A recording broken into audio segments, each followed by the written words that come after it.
Shri Sachidananda Sadhguru Sainath Maharaj key జై. దైవంతో సహజీవనం. స్వామి నిరంజనానంద. తీర్థయాత్రలు, తపస్సాధనలు. నిరంజనుడు, నరేంద్రుడు మరి చాలామంది సోదర శిష్యులు కలిసి 1886 సంవత్సరం డిసెంబర్ నెలలో బాబురాం ప్రేమానంద స్వామి స్వగ్రామమైన ఆన్పూర్ చేరుకున్నారు. అక్కడ ఒక రోజున వారంతా ధునిని వెలిగించారు. దాని ముందు నిలబడి సన్యాసం స్వీకరిస్తామని ప్రమాణం చేశారు. ఆ రోజు సరిగ్గా యేసుక్రీస్తు జన్మించిన డిసెంబర్ 24వ తేదీ పుణ్యదినమని వారికి తర్వాత తెలిసింది. గురుదేవులు ఇదివరకే వారందరిలో భగవంతుని పట్ల ఆర్తిని రగలుగొల్పి ఉన్నారు. ఇప్పుడు వారంతా తమ సమయాన్నంతా ధ్యానంలోనూ తపస్సులోనూ గడపసాగారు. దగ్గరలోనే ఉన్న ఒక కొలంలో ఒకనాడు శారద త్రిగుణాతీతానంద స్వామి స్నానం చేస్తున్నాడు. ఉన్నట్టుండి అతడు మెట్ల మీద నుంచి హఠాత్తుగా జారి లోతైన నీటిలో పడిపోయాడు. అతడికి ఈత రాదు. అది చూచి నిరంజనుడు తన ప్రాణాలను సైతం లెక్క చేయకుండా నీళ్లలోకి దూకి శారదను రక్షించాడు. నిరంజనుడు 1887 సంవత్సరం తొలి భాగంలో బారానగర్ మఠంలో చేరాడు. అక్కడ చేరిన సోదర శిష్యులతో కలిసి సన్యాస దీక్ష స్వీకరించాడు. ఈ సందర్భంగా వివేకానంద స్వామి అతనికి ఇచ్చిన సన్యాస నామం నిరంజనానంద స్వామి. బారానగర్ మఠంలో ఉంటూ నిరంజనానంద స్వామి తన ఆధ్యాత్మిక సాధనను కఠినమైన తపోనియమాలను కొనసాగించారు. గురుదేవుల పూజలో రామకృష్ణానంద స్వామికి ఈయన చేతుడు వాదుడుగా ఉండేవారు. పూజకు సంబంధించి కఠినమైన శారీరక శ్రమ అంతా నిరంజనానంద స్వామి చేసేవారు. నిరంజనానంద స్వామి ఒకనాడు శ్రీరామకృష్ణులకు నివేదించడానికి కొన్ని మిఠాయిలను బజారులో కొని బారానగర్ తిరిగి వస్తున్నాడు.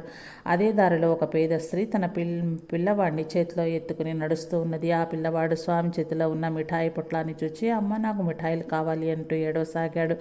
ఆమె తన బిడ్డను సముదాయించాలని ప్రయత్నించే కొద్దీ ఆ పిల్లవాడు ఇంకా పెద్దగా ఏడవసాగాడు. అది చూచి నిరంజనానంద స్వామి జాలి పడ్డారు. ఆ బాలుడి వద్దకు వెళ్ళి తన చేతిలో ఉన్న మిఠాయి పొట్లాన్ని ఆ పిల్లవాడి చేతిలో పెట్టి, బాబు ఇదిగో ఈ మిఠాయిలు తిను అన్నారు. అందుకు ఆ పేద ఇల్లాలు అభ్యంతరం తెలిపింది. వద్దు స్వామి, వద్దు. ఈ మిఠాయిలు మీరు భగవంతునికి నివేదించటానికి తీసుకువెళ్తున్నారు. వాటిని నా బిడ్డ తినటం మంచిది కాదు అంది. అందుకు జవాబుగా నిరంజనానంద స్వామి, లేదమ్మా, అలాంటిదేమీ లేదు. ఈ పసివాడు తింటే ఆ భగవంతుడే తిన్నట్లు అంటూ ఆమెకు నచ్చజెప్పారు. తన చేతిలోని మిఠాయిల పొట్లాన్ని ఆ బాలుడికిచ్చి వేశారు. గురుదేవుల నివేదన కోసం మిఠాయిలను కొనటానికి మళ్ళీ బజారుకు వెళ్లారు. సన్యాస దీక్ష స్వీకరించిన అనంతరం నిరంజనానంద స్వామి తీర్థయాత్రలకు పూరీ క్షేత్రానికి వెళ్లారు. తిరిగి ఆయన 1887 ఏప్రిల్ 8న బారానగర్ మఠానికి తిరిగి వచ్చారు. అప్పుడు ఆ మఠ పరిస్థితి చాలా దీనస్థితిలో ఉంది. ఎక్కువగా అద్దె చెల్లించే స్తోమత లేనందున శ్రీరామకృష్ణ శిష్యులు ఆ పాడుబడిన ఇంట్లోనే నెలకు 10 రూపాయలు అద్దెతో ఉంటున్నారు. గురుదేవుల పూజా మందిరంలో సరైన పూజాపీఠం లేదు. పూజకు కావలసిన సామాగ్రి కూడా సమగ్రంగా లేదు. కలకత్తాలో బాగా వయసు మళ్ళిన ఒక మంచి వడ్రంగి ఉన్నట్లు నిరంజనానంద స్వామి తెలుసుకున్నారు. నిరంజనానంద స్వామి ఆ వడ్రంగి చేత ఒక మంచి అందమైన పూజాపీఠాన్ని చేయించి తెచ్చారు.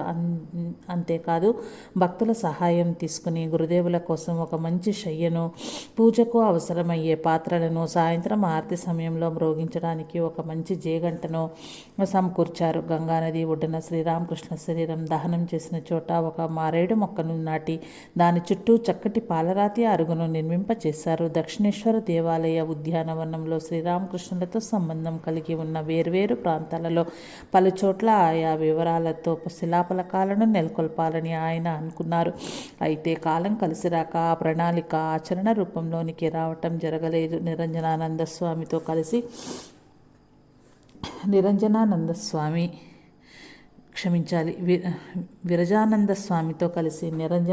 స్వామి అప్పుడప్పుడు దక్షిణేశ్వరం దర్శించి అక్కడ పంచవటి వద్ద కానీ గురుదేవులు నివసించిన గదిలో కానీ కూర్చుని ధ్యానం చేసి వచ్చేవారు. ఈ ప్రపంచంలో ఎంతోమంది కేవలం తమ శ్రేయస్సే పరమార్థంగా జీవిస్తుంటారు. కానీ ఎవరైతే పరుల కోసం జీవిస్తారో అలాంటి వాళ్లే నిజానికి జీవించిన వాళ్ళు అవుతున్నారు. ఇతరుల కష్టసుఖాల్లో పాల్పంచుకుంటూ వారికి అవసరమైన సహాయం అందివ్వటంలో ఎంతో ఆనందం ఉంది. పరోపకారం వల్ల లభించే ఇలాంటి ఆనందం మనిషిలోని స్వార్థపరత్వాన్ని తొలగించి హృదయాన్ని వికసింపచేస్తుంది. సోదర శిష్యులకు కానీ మాతృదేవికి కానీ ఏమైనా అనారోగ్యం కలిగినా లేక ఏదైనా ఇబ్బందులు ఎదురైనా అలాంటి సందర్భాల్లో నిరంజనుడు బాధ్యతనంతా తన నెత్తి మీద వేసుకుని వారికి సేవలు అందించేవాడు. అలహాబాద్లో ఉన్న యోగానంద స్వామి మశూచికల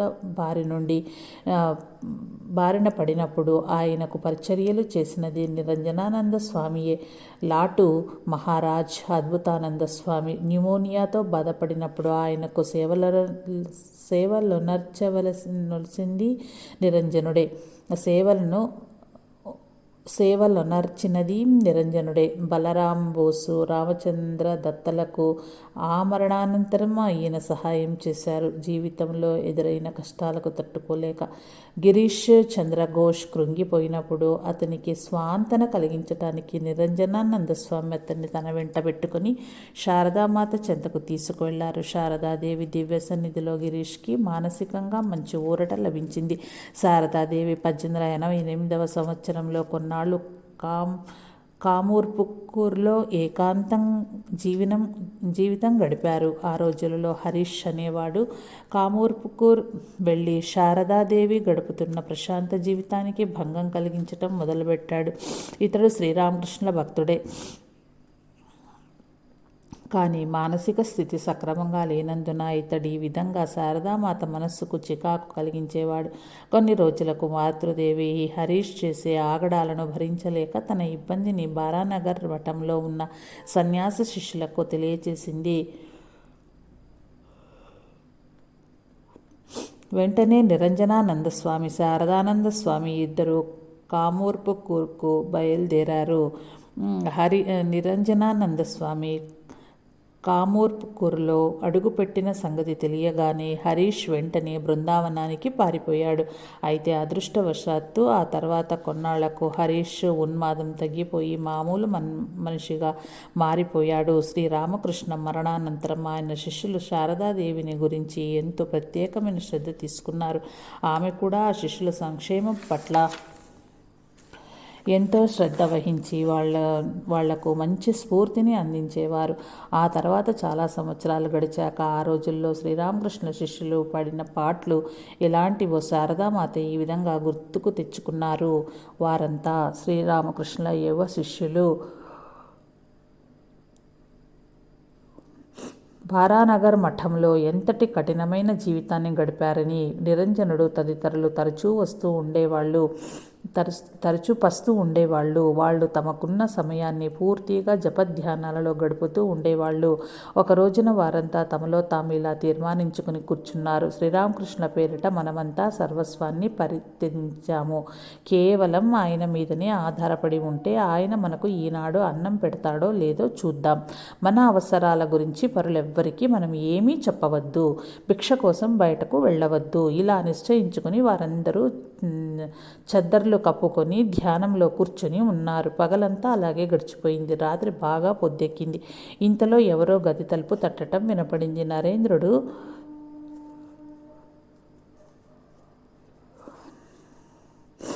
తామున్న చోట నుంచి లేచి సోదర శిష్యులొకరితో ఇలాగన్నారు, తలుపు తీసి ఎవరొచ్చారో చూడు. ముందుగా ఆ వచ్చిన వాడి చేతిలో ఏదైనా ఉందేమో గమనించు. అదేమి అద్భుతమో. తలుపు తెరిచి చూసేసరికి గంగానది సమీపంలోని లాలా బాబు గారి కృష్ణ మందిరం నుంచి ఒక వ్యక్తి చేతులలో రుచికరమైన పదార్థాలతో కనిపించాడు. ఆ శిష్యుల ఆనందానికి అవధులే లేవు. శ్రీరామకృష్ణులు తమను సదా కనిపెట్టి సంరక్షిస్తూ ఉన్నారన్న నమ్మకం వారిలో మరింతగా బలపడింది. ఆ వచ్చిన పదార్థాలను గురుదేవులకు నివేదించిన పిమ్మట ఆహప్రసాదాన్ని వారంతా తిన్నారు. ఆ రోజులలో ఇలాంటి సంఘటనలు అనేకం జరిగాయి. కేవలం లౌకికమైన జీవితాన్ని గడిపేవాళ్ళు ఆధ్యాత్మిక సాధనలను, సన్యాసాన్ని అవహేళన చేస్తూ మాట్లాడుతుంటారు. ఇంద్రియ భోగాల ద్వారాను లౌకిక సంపదల వల్ల ఆనందం లభిస్తుందని వారికో గొప్ప నమ్మకం. అయితే ఆధ్యాత్మిక జీవితాన్ని గడిపేవాళ్ళు మాత్రం ఐహిక వాంఛలను అదుపులో పెట్టుకోవటం ద్వారా మానసికమైన సుఖం, శాంతి లభిస్తావని గ్రహిస్తారు. అంటే సుఖం, శాంతి అనేవి బయట నుంచి కాక లోపల నుంచి లభించాలి. విషయ భోగాలను అనుభవించిన కొద్దీ వాటి పట్ల గల కోరిక తీరదు. పైగా అగ్నిలో ఆజ్యం పోసినట్లు కోరికలు మరింతగా వృద్ధి చెందుతవి. మరింత తీవ్రంగా తపస్సు సాగించే సంకల్పంతో నిరంజనానంద స్వామి 1889 సంవత్సరం నవంబర్ నెలలో మఠం నుంచి తీర్థయాత్రలకు బయలుదేరారు. ఆయన మొట్టమొదట దేవఘర్లోని శివాలయాన్ని దర్శించారు. ఆ తర్వాత కాశీ వెళ్లారు. ఆయన కాశీలో వంశీదత్త గారి ఉద్యాన గృహంలో బస చేశారు. కేవలం భిక్షాటన ద్వారా మాత్రమే ఆయన తన కడుపు నింపుకునేవారు. కాశీ తర్వాత ఆయన గంగా యమునల సంగమ స్థలమైన ప్రయాగ వెళ్ళారు. తీర్థయాత్రల్లో ఆయన భారతదేశంలోని అనేక ప్రదేశాలను దర్శించి తర్వాత శ్రీలంక చేరుకున్నారు. ఈయన సంచార సమాచారం తెలుసుకున్న వివేకానంద స్వామి అమెరికా నుంచి 1894 సంవత్సరం అక్టోబర్ 22వ తేదీన లేఖలో ఇలా వ్రాశారు: శ్రీలంకలో నిరంజనుడు పాళీ భాష నేర్చుకుని బౌద్ధమత గ్రంథాలను అధ్యయనం చేయవచ్చు కదా. దారి తిన్ను లేకుండా సంచారం సాగించటం వల్ల కలిగే ప్రయోజనం ఏమిటో నాకు అర్థం కావటం లేదు. అయితే నిరంజనానంద స్వామి లంకలో సాగించిన ఆధ్యాత్మిక ప్రచారం విషయంలో వివేకానంద స్వామి ఎంతో సంతృప్తి చెందారు. నిరంజనానంద స్వామి తాను ఎక్కడకు వెళ్ళినా ప్రతి చోట శ్రీరామకృష్ణుల అద్భుత జీవితం గురించి, దివ్య సందేశం గురించి ప్రసంగిస్తూ ఉండేవాడు. నిరంజనానంద స్వామి భారతదేశంలో రాయ్పూర్లో ఉన్నప్పుడు సూరజ్రావు అనే సైన్యాధికారి ఒకరు ఆయనను కలుసుకున్నాడు. ఆ సైన్యాధికారి నిరంజనానంద స్వామి నుంచి ఎంతో ఉత్తేజాన్ని, స్ఫూర్తిని పొందాడు. పిమ్మట ఆ సైనికాధికారి తన ఉద్యోగానికి రాజీనామా చేసి వివేకానంద స్వామికి శిష్యుడయ్యాడు. కాలాంతరంలో అతడు సన్యాసం తీసుకుని నిశ్చయానంద స్వామిగా ప్రసిద్ధి చెందాడు. 1895 సంవత్సరంలో శ్రీరామకృష్ణులు జన్మదినోత్సవానికి ముందు రోజున నిరంజనానంద స్వామి మఠానికి తిరిగి వచ్చారు. అప్పటికి మఠం బారానగర్ నుంచి ఆలం బజారుకు మారింది. 1892 సంవత్సరంలో. జై సాయి మాస్టర్.